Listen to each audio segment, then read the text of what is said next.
of gold so fine. The bell of king, she shines divine.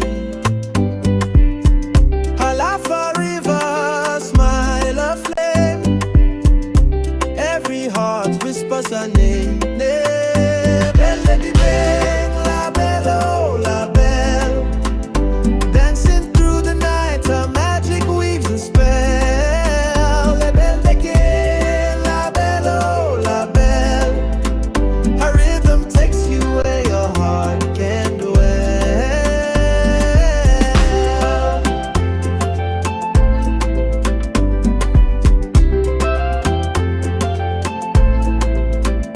Palm trees sway, they bow her way.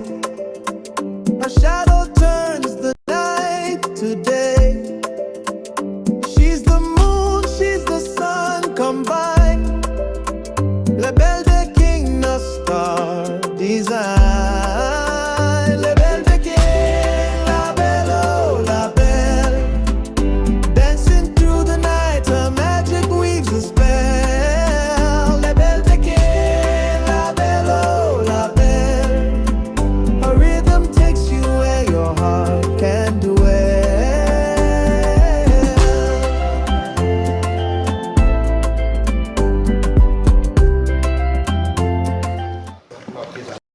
Un toit entier qui va nous parler de structuration de la CEDEN comme levier de lutte contre la pauvreté et le changement climatique. Madame Fabienne Toit Entier aime à dire qu'elle est la petite fille d'un pêcheur, la fille d'un ingénieur et elle-même une gestionnaire du risque financier. Ce parcours familial illustre la continuité d'un même combat, celui de la dignité du travail et de la transmission.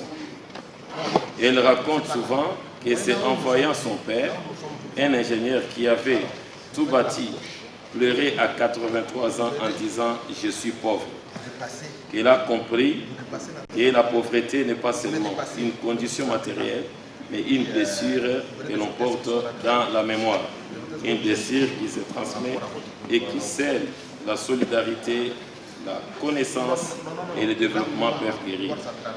Et là, c'est sa conviction profonde. La CEDEN 3.0 de la République démocratique du Congo ne doit pas être seulement un programme de lutte contre le changement climatique, mais aussi un programme de lutte contre la pauvreté. Parce que derrière chaque tonne de CO2 évitée, il y a des vies à transformer, des familles à nourrir et des enfants à éduquer. Aujourd'hui, en tant que responsable des risques SG chez Business for Purpose, Fabienne plaide pour une vision intégrée du développement durable, celle qui met les personnes, la planète et la prospérité au cœur de la stratégie climatique de la RDC. Elle vient nous appeler que la transition écologique du Congo n'est pas seulement un impératif climatique, mais avant tout un acte d'amour, de justice et de mémoire. Merci beaucoup. Vous êtes prête maintenant pour votre présentation. Est-ce qu'on peut acclamer? Effectivement, je suis financière. Depuis que je travaille à la finance climatique, il y a aujourd'hui la notion de valeur. Donc, avant de vous présenter une présentation assez technique, j'aimerais vous parler de qu'est-ce qu'est la valeur de la RDC. Parce que derrière la finance climatique, il y a les valeurs de toute une nation. Alors, Albert vous a parlé un peu de l'épisode de mon père qui, à 3 ans, a perdu une de ses sœurs. Et j'ai surpris mon père qui était en vacances chez moi à Paris, en train de pleurer. Et il me disait, je suis pauvre. Alors, je l'ai laissé parler, il a pleuré. Je viens d'une famille pauvre. Nous, on est pauvres. Mes parents étaient pauvres. Mes frères et sœurs étaient pauvres. Moi-même, je suis pauvre. Alors, je l'ai laissé pleurer. Et puis, à un moment, j'ai dit à papa, excuse-moi, je ne comprends pas. Tu es ingénieur. Tu as bâti des villas. Tu as des belles voitures. Tu as envoyé tes enfants étudier en Europe. Pourquoi tu dis que je suis pauvre? Il me dit, parce que moi, je suis pauvre, ma fille. Vous voyez, j'ai compris à ce jour-là que mon père portait en lui la blessure de la pauvreté. J'ai compris ce jour-là que quand je voyais mon père ingénieur le matin et que ma mère dressait sur sa table petit déjeuner, charcuterie, confiture, mon père s'amusait à faire un jeu avec nous, on était petits. C'était que dès que maman partait au travail avant lui, il aimait bien entrer dans le magasin, prendre du poisson fumé, le chauffer sur la plaque, manger sur la chicoine, avec la chicoine. Avec mon frère, mes sœurs, on trouvait ça c'était funny. On savait que maman, quand elle allait venir, elle allait être fâchée. Mais ce jour-là, en disant que mon père me disant qu'il était pauvre, j'avais compris qu'au fait, c'est que je faisais avec mon père comme un jeu, comme j'étais enfant. Pour mon père, c'était son petit déjeuner de tous les jours. S'il avait ce poisson sec, ce poisson fumé, c'était son petit déjeuner. Et parfois, il disait à sa mère, lui disait, laisse ici, va à l'école et quand tu reviendras, tu vas manger. Et lui, il disait à maman, non, maman, donne-moi, je mange tout. Alors oui, mon père m'a pas dit j'étais pauvre, mais je suis pauvre. Parce que l'argent, parce que la réussite professionnelle n'a pas effacé en lui la blessure que porte la pauvreté. Et c'est ce jour-là que j'ai compris que lorsqu'on parle de finance climat, ce sont les valeurs de toute une nation. Il y a de la lutte contre la pauvreté. Aujourd'hui, on va vous parler de crédit carbone, mais c'est dû à quoi les crédits carbone? Les crédits carbone ont commencé, on vous a parlé de l'industrialisation, mais qu'est-ce qui a été l'industrialisation en Europe? Qui a commencé les capitalistes? Les valeurs de l'Europe ont démarré, comme vous le savez, autour des monastères. Les moines sont venus apporter l'évangile, ils ont commencé à apprendre la culture, ils ont commencé à apprendre l'élevage. Puis les villages se sont formés autour des moines. Puis il y a eu des villes. Et quand l'homme blanc a arrêté d'avoir faim, il a commencé à bâtir des cathédrales. Parce qu'on ne peut pas bâtir des cathédrales avec la faim dans le ventre. Et aujourd'hui, vous avez suivi pour Notre-Dame de Paris, lorsque la toiture a brûlé, ils ont essayé, elle a brûlé, ils ont prié pour que la toiture ne brûle pas. Parce qu'aujourd'hui, même avec tous les systèmes ingénieux qu'ils ont, on ne sait pas encore comment est constitué, on n'a pas encore fini d'étudier comment a été bâtie l'ossature de la toiture de Notre-Dame de Paris, alors que ces gens avaient que des burins et un marteau. On les appelait les bâtisseurs des cathédrales. Aujourd'hui, l'Europe se demande, et fait effectivement, après la révolution industrielle, et qu'ils ont réclamé avec les syndicats, parce qu'ils ont réclamé que tout homme avait droit à un travail, tout homme avait droit à manger, tout enfant avait droit à l'éducation. Et forcément, on a produit en masse, on a eu des voitures, il fallait partir chercher des aciers, il fallait en Afrique venir prendre les caoutchoucs. Mais en fait, c'était quoi? Toute une lutte de toute une nation qui voulait vivre dans des bonnes conditions. Aujourd'hui, on va vous parler de la Chine, qui a certes ses valeurs, qui sont différentes des valeurs européennes, mais la Chine, elle est cohérente. La Chine veut se développer. Peut-être on dirait qu'ils sont climato-sceptiques, mais la Chine, en termes de compliance, ils ont leurs valeurs de développement économique et ils l'ont suivi. On va vous parler de Trump. Si ces valeurs économiques sont différentes de l'Europe, parce que Trump a dit le réchauffement climatique, oui, certes, mais moi, j'ai des usines qui ferment, moi, j'ai des Américains qui doivent aujourd'hui travailler, et ben moi, je veux pas entendre de réchauffement climatique. Donc, chacun dans le monde se positionne par rapport à ses valeurs. Et puisqu'on a des ressources naturelles qui sont limitées, comment trouver l'équilibre entre le capitalisme qui, j'en dis, lorsque le capitalisme a commencé, avant tout, c'était la gestion du bon père de famille. La richesse n'a jamais été mauvaise. Au contraire, plus je suis riche, ben je peux faire des usines, je peux engager des personnes. Et plus j'engage des personnes, eh bien plus ce sont des personnes qui sortent de la misère. Et après, forcément, il y a eu le capitalisme pervers qui est venu qu'au détriment des personnes, au détriment de la planète. Il s'est fait qu'aujourd'hui, nous sommes où nous en sommes. Donc voilà pourquoi j'ai pris 5 minutes dans mon introduction pour pouvoir vous montrer que lorsqu'on parle de financement climatique, c'est avant tout un système de valeurs.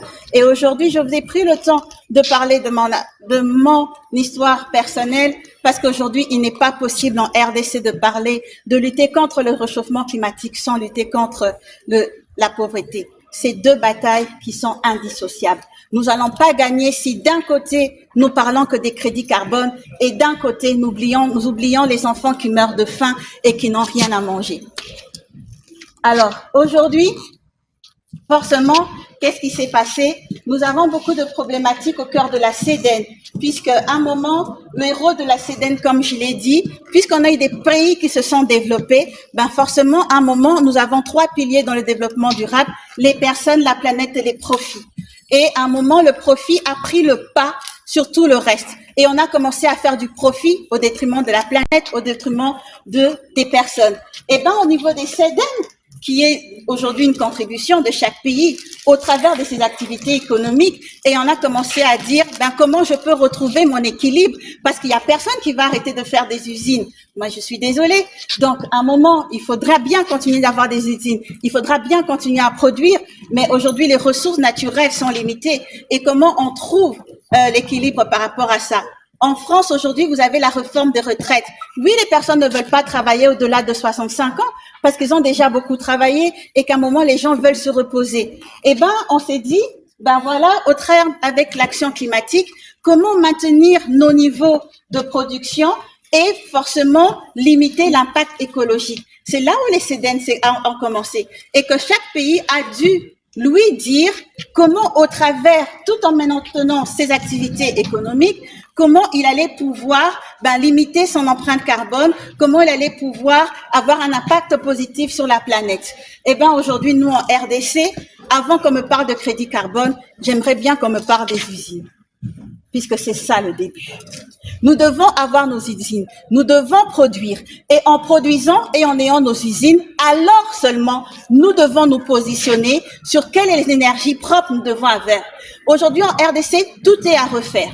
Si tout est à refaire et tout est à rebâtir, c'est pas grave. Je ne suis plus à l'époque du charbon. Donc la RDC pour bâtir ses usines n'aura plus besoin de brûler du charbon. La RDC aujourd'hui pour bâtir ses usines peut le faire avec des panneaux solaires, peut le faire avec de l'énergie hydroélectrique. Donc nous avons tout en main pour poursuivre le même chemin que tous les pays de la Terre et aujourd'hui pouvoir bâtir, avoir nos secteurs d'activité qui vont nous générer des profits et qui vont générer de l'impact pour notre planète.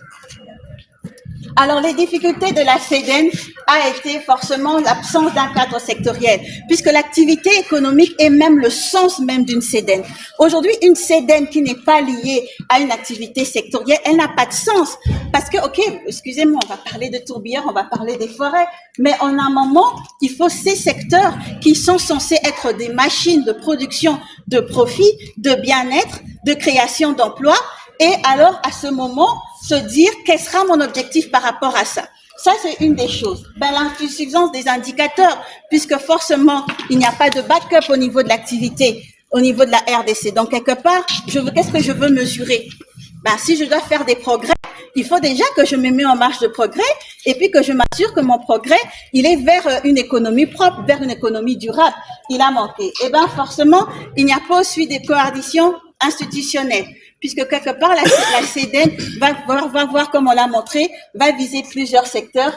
Et enfin, il y a la RDC et il y a le reste du monde. Et du moment où on va chercher des bailleurs des fonds internationaux, il est forcément nécessaire que nous puissions nous aligner aujourd'hui aux standards qui sont faits en termes de production, en termes de financement, pour pouvoir capter les investissements internationaux. Alors, donc le défi majeur, eh bien, comme nous l'avons vu, le défi entre la conciliation entre le climat et le développement.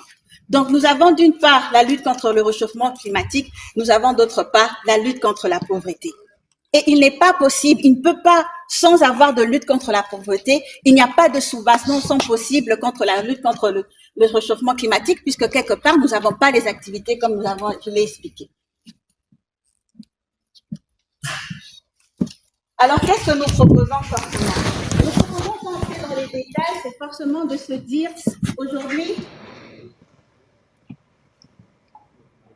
nous avons deux choses que nous proposons. Aujourd'hui, certes, c'est qu'on appelle des taxonomies durables. Ça veut dire que chaque pays se regarder. Alors, si vous prenez l'Allemagne, si vous voyez les États-Unis, chacune a ses industries que chacune va essayer de préserver. D'accord? Si je prends par exemple dans le cas de l'Europe, qui a quand même aujourd'hui les valeurs qui se positionne beaucoup plus favorablement avec le développement durable, l'Europe a une taxonomie qui se sont dit pour chaque secteur d'activité, que ce soit l'énergie, que ce soit le transport, que ce soit la culture, que ce soit...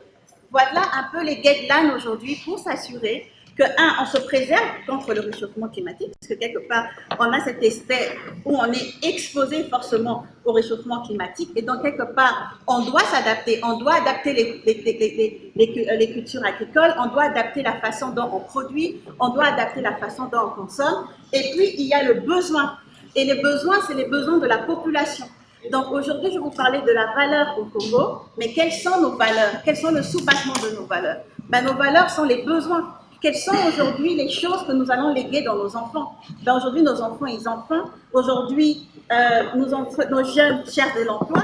Donc ça veut dire que par rapport aux besoins de la nation congolaise, forcément, on va définir quelle est notre feuille de route pour répondre à nos besoins et qu'avec une cohésion tous ensemble, faire de nos valeurs et travailler ensemble pour atteindre ces objectifs.